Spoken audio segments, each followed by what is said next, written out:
we're very cyclical creatures. You know, our brains are always looking for certainty and automation, and we have these circadian rhythms. I wasn't taught this stuff in my very expensive university education about how the time of day and the sequence of things influences our gene expression. And these circadian clocks, by the way, they are themselves functional genes and proteins that control the expression of other genes and proteins. This is a huge part of our reality.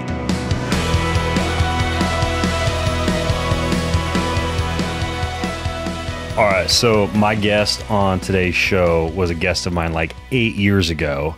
He broke the internets, or at least the small sector of the health podcasting internets, when he revealed on my show how he healed up some really serious back issues using not surgery, using not some crazy front squat kettlebell method, but instead using nutrition, aloe vera and stem cell precursors and all these crazy ingredients I'd never heard of, frankly, when I'd interviewed him, and I've learned a ton from him since. He has written an excellent book called Eat Smarter. He has the book Sleep Smarter, which is an amazing resource for amplifying your sleep quality. And he also has an extremely popular podcast called The Model Health Show, which you can find wherever fine podcasts are found. But perhaps most importantly and relevant to today's discussion is he has followed up his nutrition book, Eat Smarter, with his book called Eat Smarter, the Family Cookbook. Now, I'm going to link to everything you guys hear about at bengreenfieldlife.com/eat smarter. But his name is Shawn Stevenson, and he's a man after my own heart because this book is all about celebrating food together as a family, which is like a staple in the Greenfield house, Shawn. So this book, when I read through it, I literally read it last night. So this is all just fresh on my mind. I had roast chicken and carrots and yams and sat there reading your book for a couple of hours, and it's fantastic, first of all. Thank you. That means it's fun to read a cookbook while you're eating. Right. So anyways, it's Eat Smarter, the Family Cookbook, and there's not a lot of families, particularly in America, who I think understand the extreme importance of what might seem trite, and that's eating meals together as a family. Do you guys actually do that every day? Not every day. I'm a big minimum effective dose guy, and I put that into the book as well. But it's something that is definitely a part of our family culture, and it has been even prior to knowing some of the data, just because you could see some of the health outcomes and the psychological benefits as well. And for us, and this is just according to the data, and let's just go ahead and throw out a few studies on why this matters. Go straight into the science. Let's do it. Some researchers at Harvard were gathering data on family eating behaviors for years and looking at what food choices and health outcomes of the family members. And they found that families who eat together on a consistent basis, not denoting what that number was though, and I'll share that in another study, but families that eat together on a consistent basis consume significantly higher amounts of real food, right? So predominantly what they noted was fruits and vegetables and all of these micronutrients they were tracking that helped prevent diseases in these family members. And they also noted that they consume significantly less ultra-processed foods, namely chips and soda. And of course, I'm just like, why don't people know this? This is fascinating. And that was the catalyst to starting this project. But what really did it for me were a couple of other studies. One of them was published in JAMA, the Journal of the American Medical Association, and one was published in Pediatrics. And so looking at outcomes for our kids, specifically when eating with their family. What the researchers found, and this was that minimum effective dose, 3 meals a week. At least 3 or more, could be more. Eating 3 meals a week together. Yes. Okay. Eating 3 meals a week together, kids eating with at least one parent, 3 meals a week, led to significantly less development of obesity in those kids and less development of eating disorders in those kids.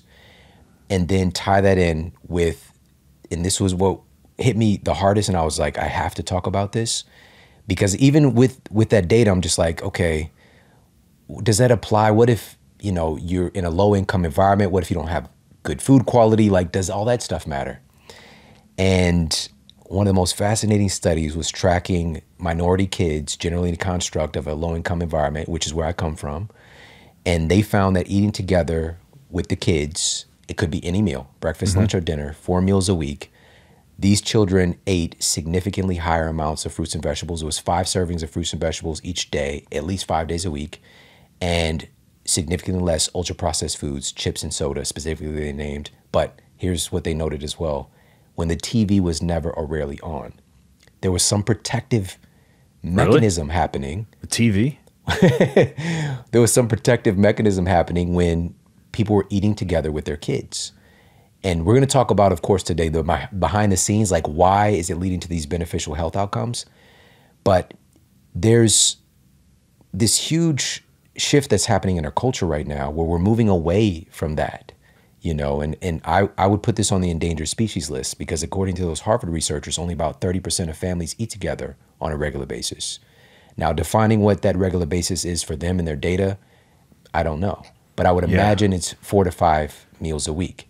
But the minimum effective dose, as I noted, was 3 meals a week. 3 meals a week is pretty doable. I don't get the TV piece. You mean like when you're watching TV during meals, right? So meals? When the TV was never or rarely on during family meals. So even during watching TV, there's marketing for processed foods. Okay. Right? Yeah. And so they noted that makes had a sense. particular impact on the consumption of processed foods. Well, you may have kind of sort of ruined, like once a month we do family dinner movie theater where we'll choose either a documentary that we've really been wanting to watch or a movie, and we spread like towels on the floor of the living room, and we go downstairs to our TV that's rarely ever watched anyways and isn't in the dining room, and we watch TV together and eat, but it doesn't have commercials because it's usually a movie. So we're safe if we're not seeing processed food commercials. Just last night, my youngest son and my wife and I watched The Adam Project together while having dinner. All right. And shout out to Ryan Reynolds. It's a pretty good family movie. Yeah. But it doesn't take away from those moments. Like that's a part of our culture as well. Movie night and watching the game with family and friends and things like that. But when we're replacing that, because that's what's happened, is our devices can be divisive, really. They can divide us even more so. And so we've gone from eating together as a species, like we evolved doing this. And I had a recent experience of going to Hawaii for the first time and taking my family with me. And, you know, my wife went to like sign us up to do like the luau, right? To watch this presentation or whatever. But I'm looking at it through a different lens because I'd just written this book. And I'm watching this on display. There's, of course, the procurement of the food, right? Which would have happened as a tribe. Everybody has their roles to play. The preparation of the food, the serving of the food. Hunting the pig out in the forest. Right, and they're coming in with the rack as if they just did that, right? But within that, though, there's this element of celebration. Yeah. There's this element of storytelling. And this is how we pass down tradition. Prior to the advent of books, it was through story and through song and through celebration. And this was a part of our kind of tribal construct. And we kind of evolved or devolved, however you want to look at it, from that to eventually we have communities and neighborhoods. But usually we still had extended family in close proximity. But we moved further and further into neighborhoods. And now a lot of folks don't live near family. And from that, now within our own household, with our nuclear family, often people are very divided because everybody's in front of a device. Yeah. Or they're like ships passing in the night because one kid's got basketball practice and somebody's at soccer and mom's gone at yoga or whatever. And, you know, you just don't find the time for the dinner. Exactly. You know, we got so much going on. But my question was, what's going on, all the stuff we have going on, is that preventing or taking away something that's been protecting our health as a species? And so let's talk a little bit about what was going on. Like, why do you see these beneficial health outcomes? And by the way, another study looked at IBM workers, so people working in tech, and they tracked some of their just kind of objective measurements, but also subjective measurements of stress. All right. So what they found was that their work stress was, and to put a term on it, kind of metabolized better when they were able to make it home consistently to have family dinners, right? So regardless of how high stress was at work, having dinners with their family consistently helped them to, their work morale stayed high, productivity, stress stayed negligible. And this wasn't because all the booze they were having at the family dinner table. Not necessarily. But what they found was that once work obligations or other things cut into their ability to, quote, make it home for dinner, work morale began to go down, their ability to metabolize stress. So their stress levels, even though prior with stress levels being high at work, they were still okay being able to have dinner with their families. That no longer was the case. They weren't handling stress very well. And so the question is, what is it about eating with friends and family that is protective for our health? First and foremost, well, let's just take a meta perspective. Like when we're in our modern society, as you know, this system is it's largely kind of binary. You know, if you think about the sympathetic nervous system and parasympathetic, everybody's talking about the fight or flight, right? We're in fight or flight, sympathetic, but we need that. It's an important part of being human. Yeah. That's part of the excitement of life. It's like a heart rate variability. People are constantly measuring that and looking at the readiness score. That's not indicative of like a really high level of parasympathetic and low sympathetic. It's balance between the two. Yes, exactly. That's the key, But some of these things can get villainized, right? Even cortisol becomes this, like cortisol's causing me to, I can't lose weight. Cortisol's like, messing up my... You'd be dead without cortisol. Exactly. You need cortisol. You need it. Cortisol, my dog is lost now because of cortisol. Yeah. And, but cortisol is like, even just to build thyroid hormone, like cortisol is involved in so many beneficial things. But when this is out of balance, it can be problematic for all those things, including losing your dog, apparently. But, at the end of the day, it's being able to, we would naturally have these ebbs and flows where we shift over to that parasympathetic, which the nickname for that one is rest and digest. Mm-hmm. Rest and digest. This is key for this family food element, because what some of the coolest data is indicating is that when we are in that parasympathetic state and eating food, our bodies, our immune system, our ability to assimilate nutrients, all these things are being influenced when we're with friends and family. Now, to use this intelligently, a lot of us, I happened upon it on accident, but to proactively know, like, my body's better associating with the food that I'm eating when I'm with people that I care about. So we see this shift over from the sympathetic to the parasympathetic, improvements in assimilation, digestion, elimination, but also we see a shift in hormones, right? Humans do, especially women, do oxytocin really well. All right. Oxytocin is being talked about a lot now, as you know, and it's referred to as the cuddle hormone or love hormone. But we produce oxytocin when we're around people that we care about. In particular, close proximity, right? So hugs are great for releasing oxytocin. But as I said, women tend to produce more oxytocin being around other women, surprisingly, or maybe not so surprisingly. But this is something that we all have access to. Our bodies automatically do it because the people that we love and that we care about tends to relax us, tends to make us feel better being around them. And so what's so fascinating about oxytocin in this context is that it appears to neutralize the activity of cortisol. Like if it's kind of running rampant and you're running hot, it tends to kind of neutralize things, bring you back into balance. And it's just very powerful, but are we using it? Because a lot of times we're in that fight or flight all day, and then we're not, as Kelly Starrett would talk about, we're very good at going 0 to 100, but we're not good at down regulating. Yeah. Going 100 to 0. Yeah. And so it's kind of like out, a hack. But not working in. Yeah. Exactly. But it's kind of like a hack, a biohack to be able to let me proactively get around people that I love because your chemistry changes. Yeah. And the bottom line piece of this and a big walk away for everybody today is that all of our thoughts create chemistry in our bodies, whether we're conscious or unconscious. It's immediately altering what our body's producing, hormones, neurotransmitters, different enzymes, whatever the case might be. And so even living in that state with these chronically stressful thoughts, there's something that's beyond our conscious awareness when we get around people that care about us and that we care about that helps to nullify those things, or better yet, I used the word earlier of metabolizing those things. And so those are a couple of the reasons behind the scenes of why we see these better health outcomes. But one other one, and we could talk about more if you want to, but one other one is just a psychological piece, all right? Especially today when there's so many things vying for our attention, and in particular with our kids and their exposure to things like social media and feeling, we were never meant, we're not designed to care about maybe what 100 people think, maybe in our tribe, let alone 1,000 or 10,000 or a million people. Dunbar's number, something like that. The community that we're equipped from an ancestral standpoint to be able to communicate with on a regular basis and get meaning from. Isn't it? I think it's like less than... It's 125 120, or something yeah, like I was going to say, something like that.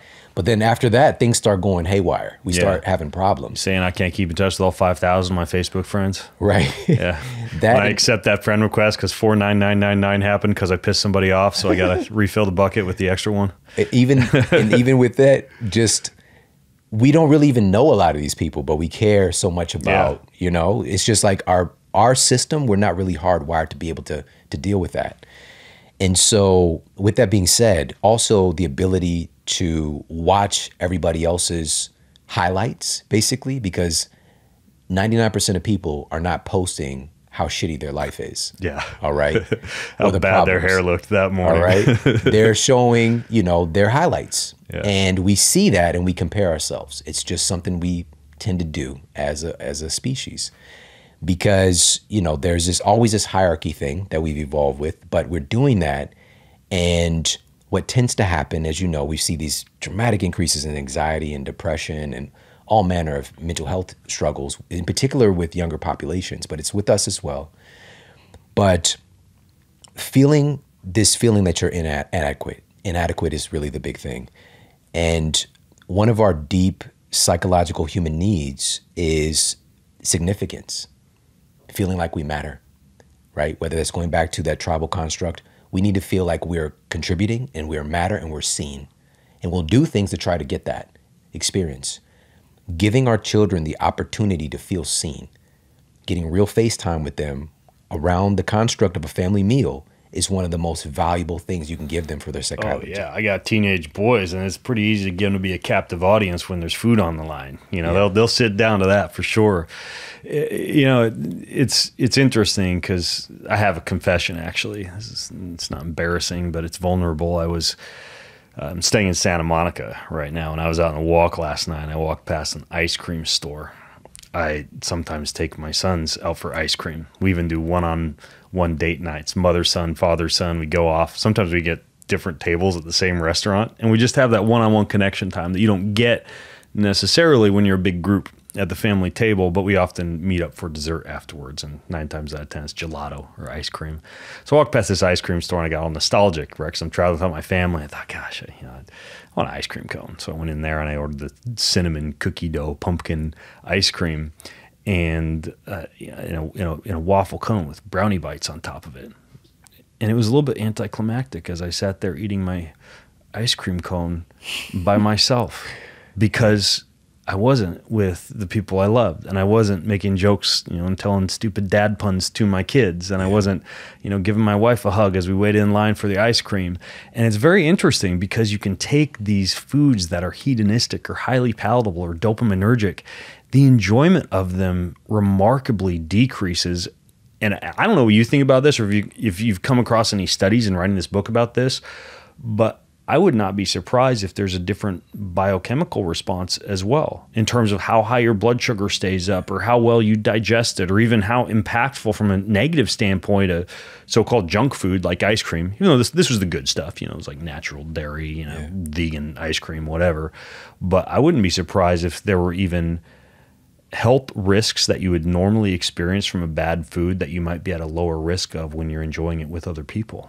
Yeah, I talked with Kelly about this, Kelly Starrett, and we were talking about this interesting phenomenon of essentially the best time to eat what we would consider a quote bad food, but not to give morality to food, but say a fancy pants ice cream cone with all the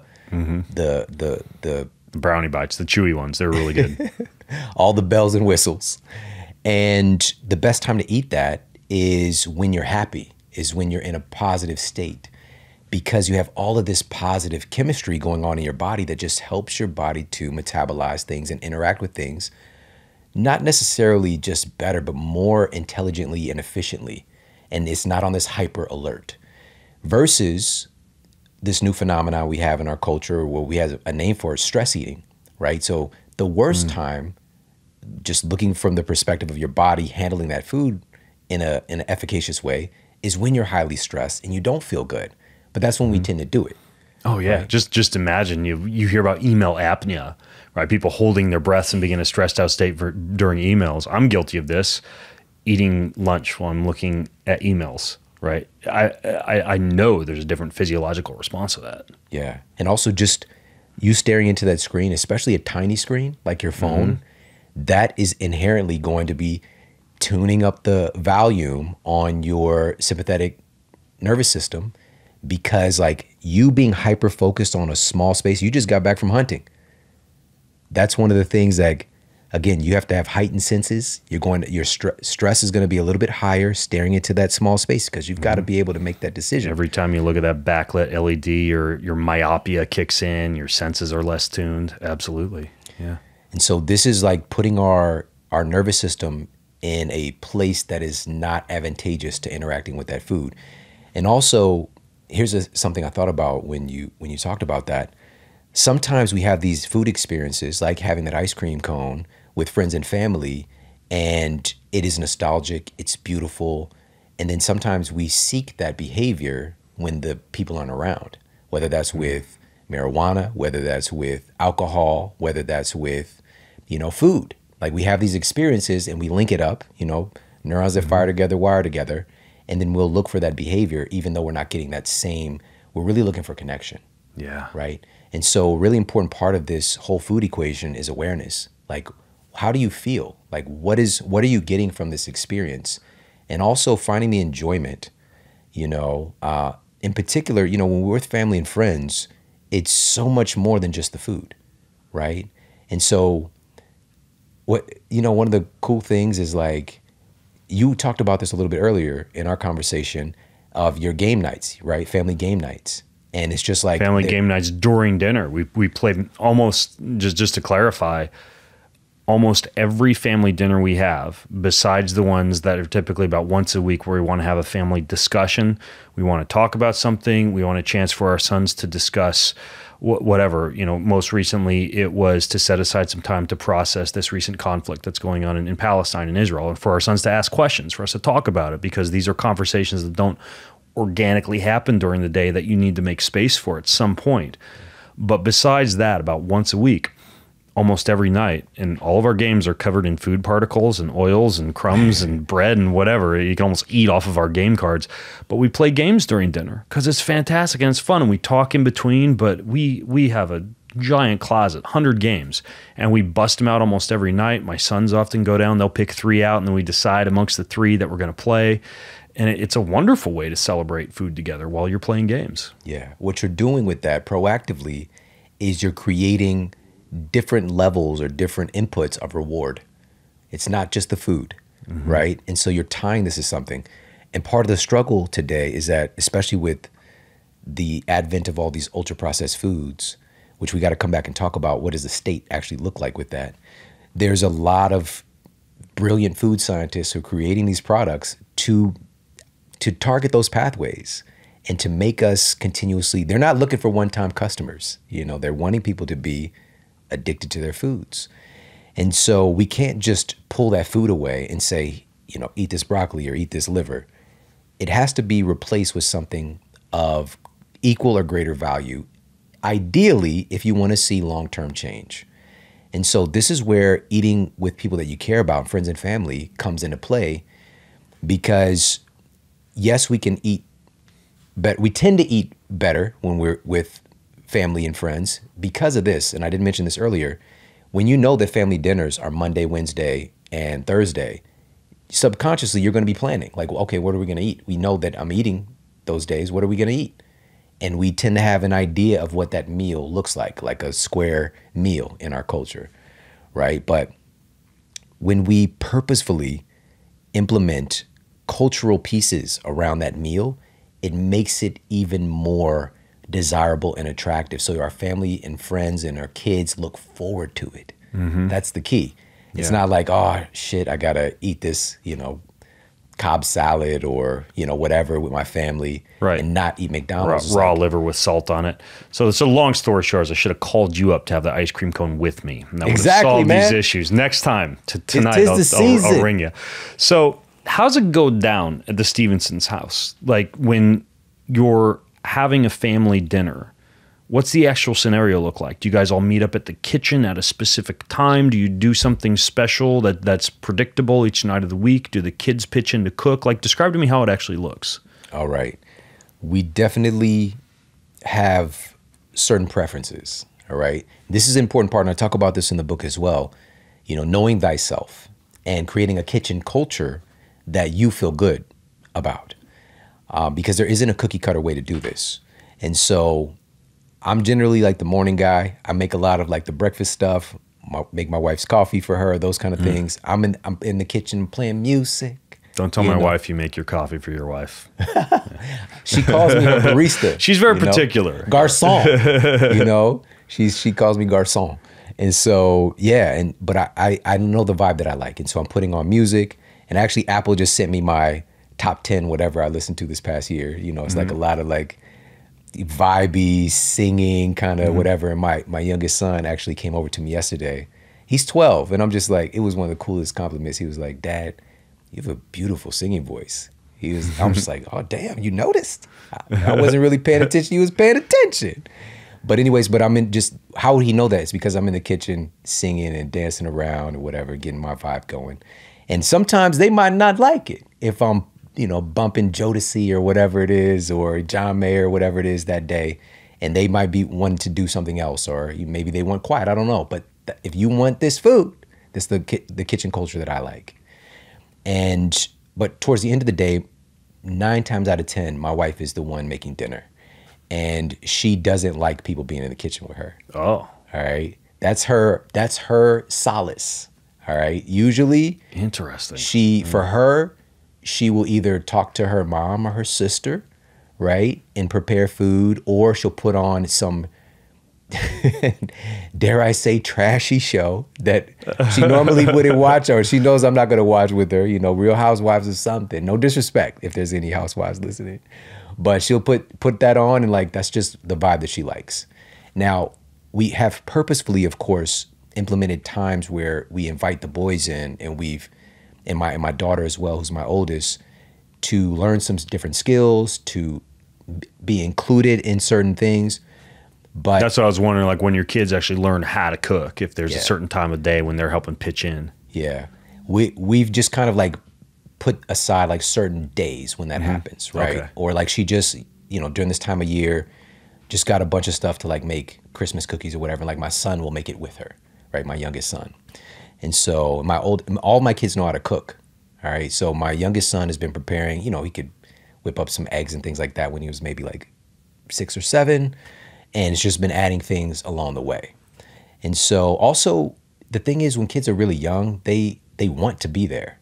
But what we tend to do, and I made this mistake and I shared this as well, and it's one of those things that if I can go back and change, I would.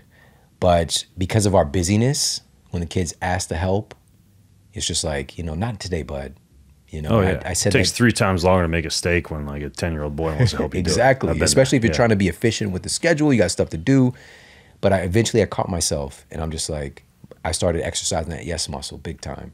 And it paid off, you know, because like my oldest son is a fantastic cook. He can cook so many incredible things. He's one of those people, he's got like a sixth sense, essentially, like with ingredients and putting stuff together. Like, this will go good with this, very creative. But my youngest son is very methodical. He wants to know exactly how to do the thing, follow this, right? Yeah. It's just like being able to pay attention to their personalities, what inputs they need. And so, but to answer the question fully, my wife is generally preparing whatever the meal is going to be.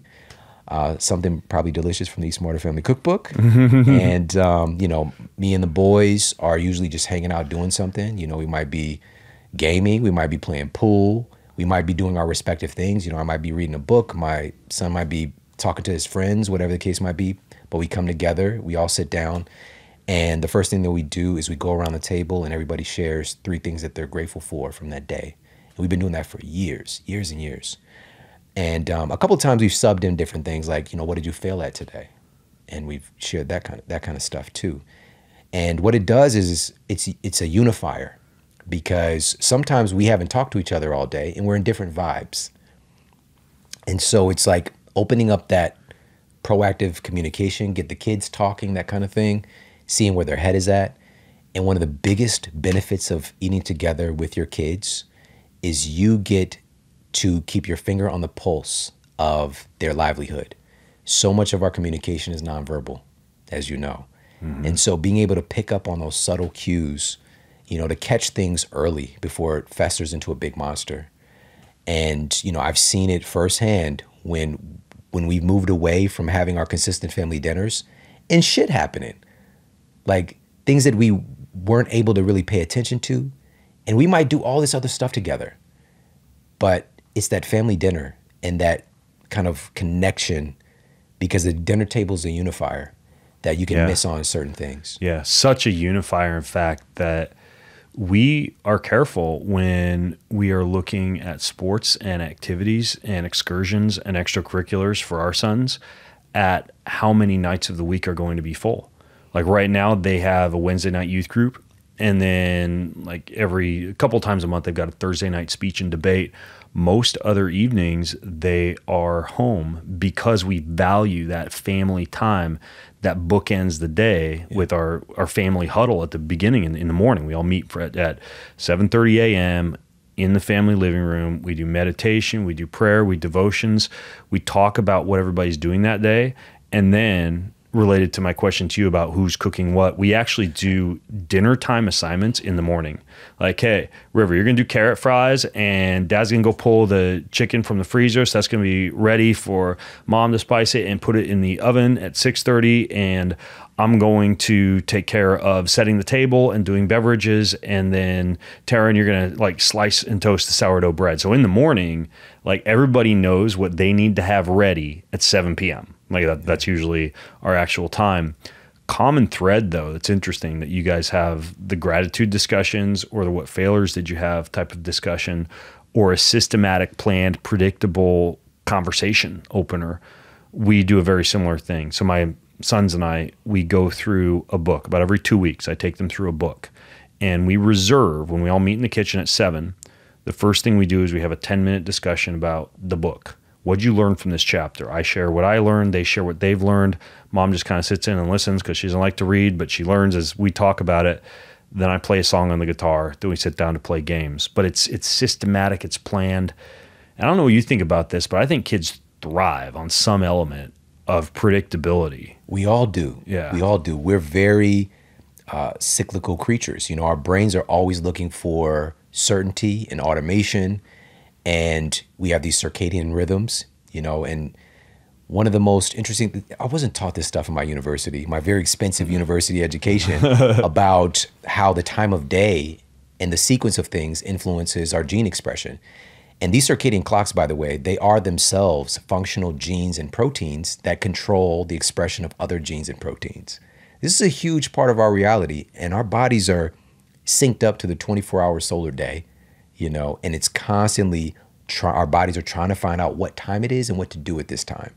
And so having those routines helps your body to find that balance that we talked a little bit about earlier. It's helping to guide our bodies so that they can heal, regenerate, and all these other things when we just tend to be pushing that gas pedal down. And by the way, to anchor in what we do as well, because, you know, with the family game night, we've done that many times. We'll do it after, of course, the meal typically, which I love it, of doing it during. That's an awesome thing for us to try out. It's a time hack too, admittedly. We're old fuddy-duddies. We go to bed at like 9:30, so if we're finishing up dinner around 8:30, we're not going to go have game night afterwards. I love it. Life hack. Yeah. And so, you know, being able to, you know, we'll play a game from time to time, but what we've done, for whatever reason, it wasn't planned, but we started a lot of family dinners. We end up like freestyle rapping. And, you know, maybe like for some reason there's a lot of videos of us dancing after dinner, you know, and because we usually playing music in the background, but that'll just organically happen, you know. And so the funny thing is, I wasn't thinking about all the creative faculties that were taking place. Like they're finding ways to, you know, put words together to communicate, whether it's a story, whether it's, targeting the other, like a battle, going at the other person, who's better, or complimenting the other person in like a, more of a complimentary cipher type of thing. It's just like these things organically happened. And this manifested in this very special moment recently where I went to New York City. I took my family with me.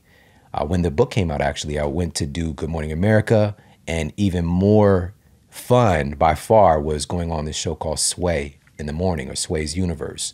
And Sway was an MTV VJ. That's where a lot of people I know him from. But he's got one of the longest running, most popular hip hop shows in the world.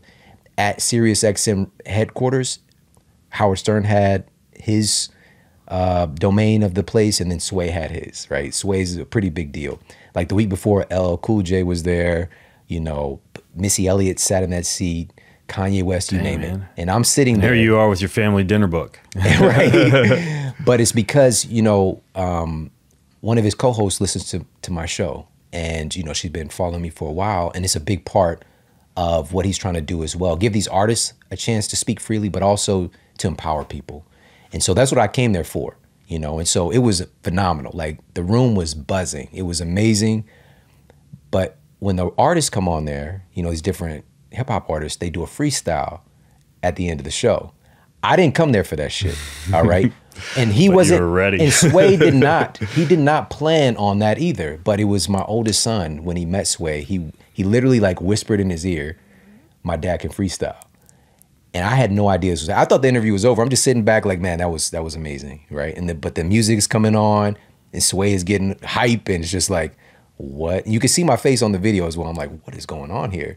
But then he passed it over to me, and I did what I had to do, you know? And I just used things from the room, you know, just using creativity.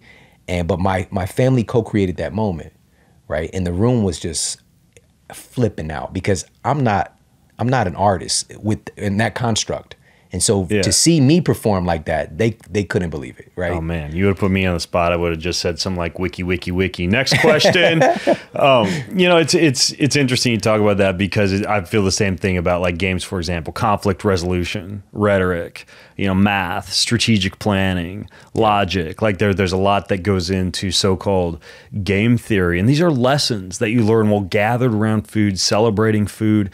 There's obviously the elephant in the room here. I love your title, the devices. What'd you call them? Divisive. Divisive devices. What do you do about that? All right. This is of high importance today, because it's just a part of our culture. You know, it is what it is, especially with kids, teenagers. And, you know, first of all, my kids are always the last in their class to get on board with, you know, having a cell phone. And I'm a huge advocate of that. You know, no screens until teens, I think is like the terminology for it, because there's kids at my youngest son's elementary school who have cell phones. It's just like, yeah.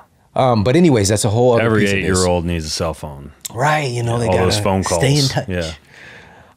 But what we do is, and I shared this really interesting study in the book of like, these researchers found that just having the phone in your sight line, in your line of sight, even if it's turned over, even if it's turned off, creates distraction in your brain, all right? And what they found was that even having it on your person as well, or if it's like in a book bag, but it's still in the room, the best effects was if it's not around. Of course, like it greatly diminishes when it's like in your back pocket, or like, not to put it on your body, by the way, but on your person or like in your book bag, greatly increases your presence and your ability to pay attention. But, you know, what we've done, and this has been years ago, we don't bring them to the table, you know, and it's just kind of like this sacred space. We don't need it. We're about to hang out with each other and have a good time. You start playing Scrabble, and somebody's got to look up whether or not that's a word in the Scrabble dictionary. Yeah. I have to admit, like, that's the one time when a phone gets busted out at our table, somebody's like, wait, what's the rules say? And I turn on the phone, but that's pretty rare. That's all right. I would say that's all right. But, you know, just creating a culture where, you know, no devices at the table, you know, like we're just here with each other hanging out, and the device is still there. Sometimes even after dinner, you know, as that kind of reward, my son and I might go and play a video game, right? We might go and, like, you know, maybe we might go watch a show after dinner, but just having that real FaceTime is so important. It doesn't negate all these other cool things we have access to in the world, but truly we know that those things, when they're replacing this real FaceTime, we're creating a lot of dysfunction, and we're creating some huge issues with our health as well. And so but I'm finding a way to anchor in some kind of reward with the dinner. So this could be in food form, but you got to be careful about that, using food as a reward. Loving with food, yeah. You've got to know the context and the personalities of people. But if I know, for example, that my youngest son, like maybe we pivoted and we're having our family dinner because he likes to know. My youngest son likes to know. He's totally down with everything. He'll be the first one there if he knows. Oh, Wednesday's family dinner, Friday, whatever it is. But if we say, oh, actually, this is going on, and it was just like literally an hour before dinner, and we're like, well, we're going to do family dinner right now, and it's on a Tuesday instead, then you could see a little grumbling, because he had his other plans, like mentally. Yeah. But then I can come in like, hey, do you want the Ben Greenfield specialty carrot cake for dessert, or do you want these? He would be a fool to decline. Yeah. Or do you want these cherry frozen yogurt pops? Like what do you want for dessert? Oh, yeah, I like dessert. Yeah, the illusion of choice. Yeah. Exactly. A wise parent. Yeah, it's just being able to leverage that, And so he's much more inclined to like, let me participate in this thing, even though it wasn't in my plan per se. My oldest son, he's very fluid, right? So just like flexible. Okay, this is what we're doing. So be it, right? But these family dinners have given me the opportunity to pay attention to these character traits of my kids and to see their personalities. Because truly, like, you can come up in the same environment, and you have twins, so you have this incredible, you could see the differences in their personality. Yeah. And it's something special. We're all so unique. But being able to honor that and to see it, to witness it, it does something special for our kids. We need it as well.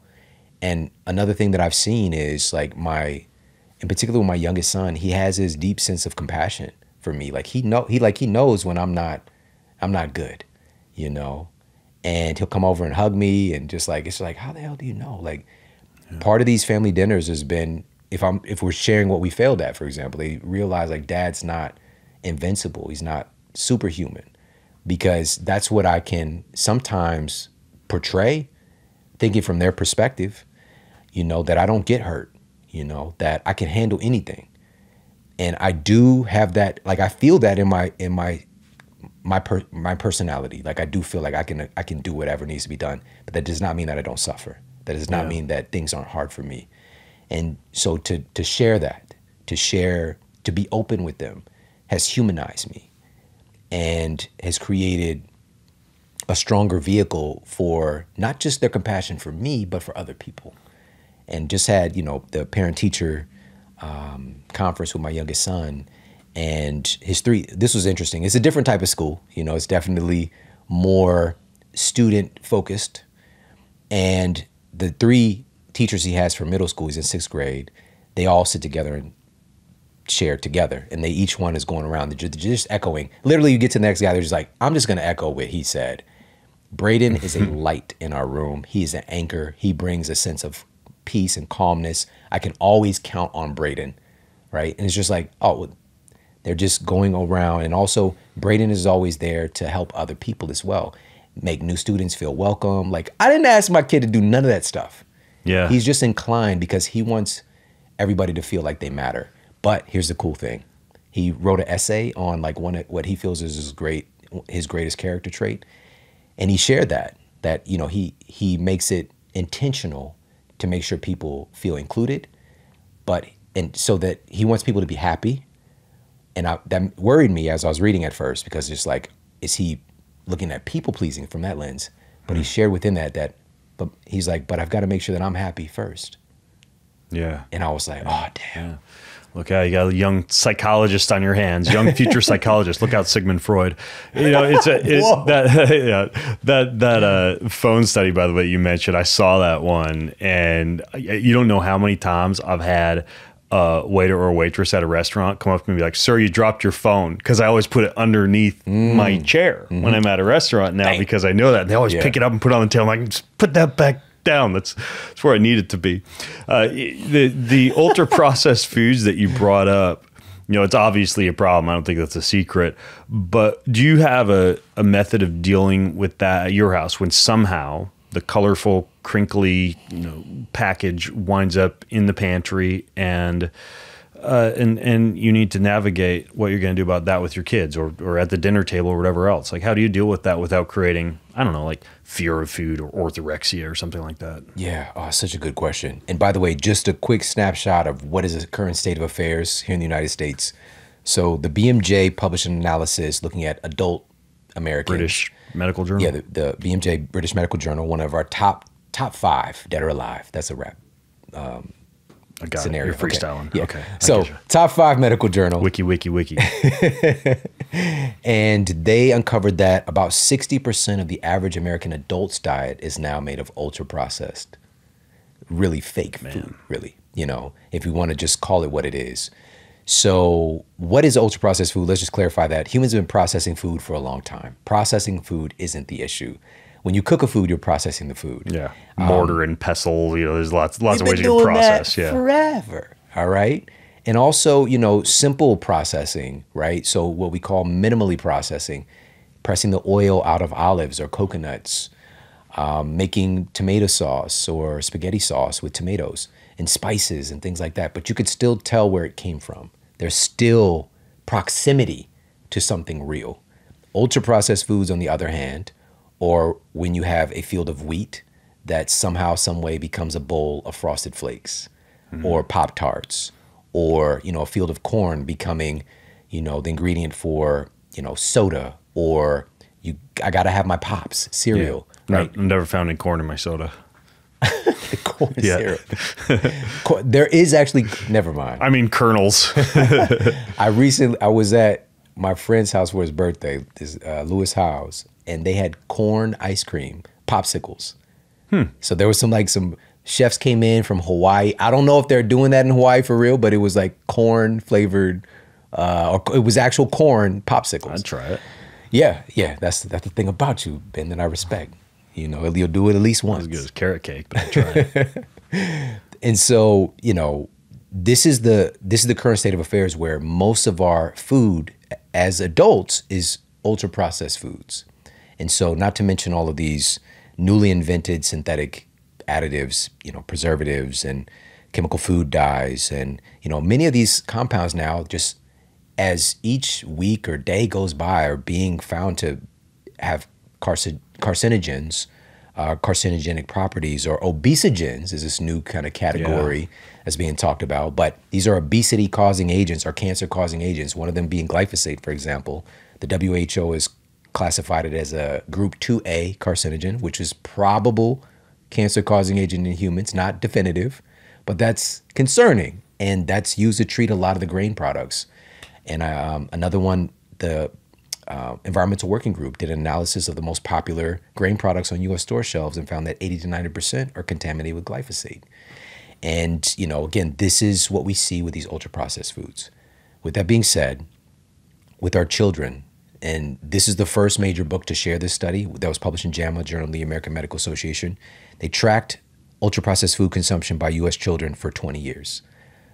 From 1999, which at that time, the average child was eating 61% ultra-processed food, and up until 2018, that number was almost at 70%. All right, so the vast majority of our children's diet in the United States for the average child is ultra-processed foods. And not to mention, in about a 30, 40-year time span, childhood obesity has tripled in our population. Not to mention, and obviously this is highly debatable, but everything from early onset of cancer to increased prevalence of ADD, ADHD, like there's a lot of other potential threads that you could draw there. Yeah, we can't definitively say causality here. Right. The correlations are strong. Right. Very strong. I'm just saying, if your kid's walking around eating cotton candy and Cheetos, that there might be a psychological effect of that. Maybe. Yeah, just possibly. maybe. Call me crazy. So with this being said, this is the current state of affairs. So this is what we're dealing with. And what we need to first and foremost is to acknowledge and honor what is. Honor what is. Not tolerance, but to see it and to accept it. Because that is the current state of affairs in our society right now. There are all of these newly invented, tasty, fun things to eat. Whether that's the chocodiles from the Hostess factory that we talked about before, or it's that bowl of Lucky Charms, or some kind of fancy pants, right, different kind of ice cream. Children It's equivalent of our giant cocktail sippy cup plastic glitter filled beverages that we walk down the streets of Vegas drinking as adults. Could just have way more of that. Who doesn't want to eat glitter? Yeah. You know? And so it's acknowledging what is and honoring that that's what's out here on the streets, and that our kids, there's a high probability that they are going to interact with these things. If they're going to have friends, if they're going to have birthday parties, whatever, you can go and create a commune and just be off the whole thing and do everything yourself. That is a incredibly rare situation, in particular here in the United States. The reality is you're going to be living in the world, and your kid's going to be living in the world. What we need to do is prepare them, give them a great foundation, especially when you are controlling, they're not really online yet and being aware of these things. You're just giving them real food. They have a baseline of real, they're built from real, sustainable raw materials. And what's going to happen when they have those trysts later on with things that are not that good for them, for their biology, they're probably not going to feel that good. And I've seen it, I've allowed it to happen, I've witnessed it. And it's just being there to be a direct. So you mean like if you're not getting a bunch of, I don't know, like gluten growing up the first time that you have half a loaf of Wonder Bread, you're probably going to paint the back of the toilet seat and learn a lesson. Or for one example that's coming to mind is, my youngest son going to a birthday party, and the cake and the ice cream. And prior to that, of course, I would have some input on what those things are, giving them a little bit of an education, but also in a very this is not in a right or wrong kind of way, but just letting them know these things tend to do this. Yeah. And letting him experience it, not up here you better not do that, because I have had that experience with my older son, for example, of trying to micromanage things and really changing the food culture in the house. Yeah. Which can lead to rebellion. You going out here on the streets and you want to go to your friend's house so you can eat all the shit, you know? And it's not just about their bodies too, by the way. I do this with my kids.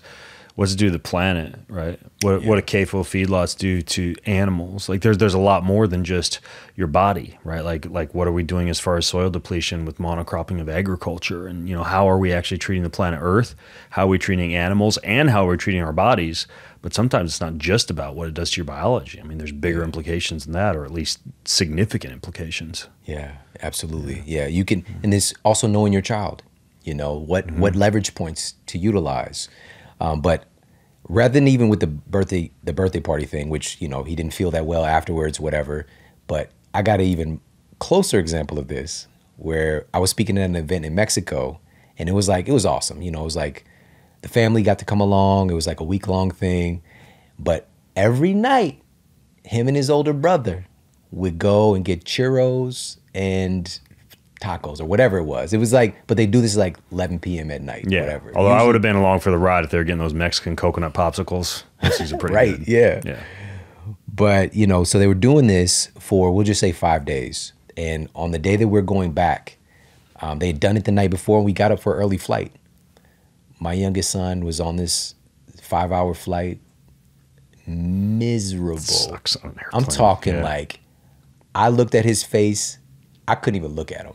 Right? Yeah. But he knew. He looked me in my eyes with this with the Bambi eyes Dad. He ended up puking, and his brother's the one who helped facilitate this, by the way. That little puke bag that I'd never seen anybody use before, my baby boy used it. But he didn't hit all of it in the bag. And I'm sorry that this is taking this turn in this, but his brother who helped facilitate this. I talked about the toilet seat before you did. His brother who helped facilitate this had to help facilitate cleaning that up as well. And since that occasion, my youngest son has been much more judicious or cautious about eating too much. Not that he doesn't engage with, a donut or a piece of cake or whatever, but he's not going hard like he did in Mexico. Some of the best lessons are learned in the trenches. Well, I mean, when it comes to alternatives, like you mentioned, to some of the so-called bad stuff or the ultra-processed stuff, check this out, folks. Sweet potato pie smoothie. Oh, I could get behind that. That sounds like the stuff I make. Buffalo chicken tacos, avocado fries, hazelnut chocolate ice cream, Smarter Snickers bites. I love that. Quick and easy deviled eggs, pumpkin muffins, all sorts of bowls and burgers and wraps, and of course, a giant database of nutrition education that just scratches the surface of what Shawn talked about today. This book is it's really, really good because it's written from what I can tell is practical experience, and the intention behind it is really good. Getting families together to eat dinners. So I can get behind that. Shawn, thanks for coming on the show. It's my honor. Thank you. Thank you. Check out bengreenfieldlife.com/eat smarter. Grab the book. You'll love it. Hey, quick thing. Most of you who listen don't subscribe, like, or rate this show. If you're one of those people who do, then huge thank you. But here's why it's important to subscribe, like, and or rate this show. If you do that, that means we get more eyeballs. We get higher rankings, and the bigger the Ben Greenfield Life Show gets, the bigger and better the guests get, and the better the content I'm able to deliver to you. So hit subscribe anywhere you listen. It means way more than you might think. Thanks for listening.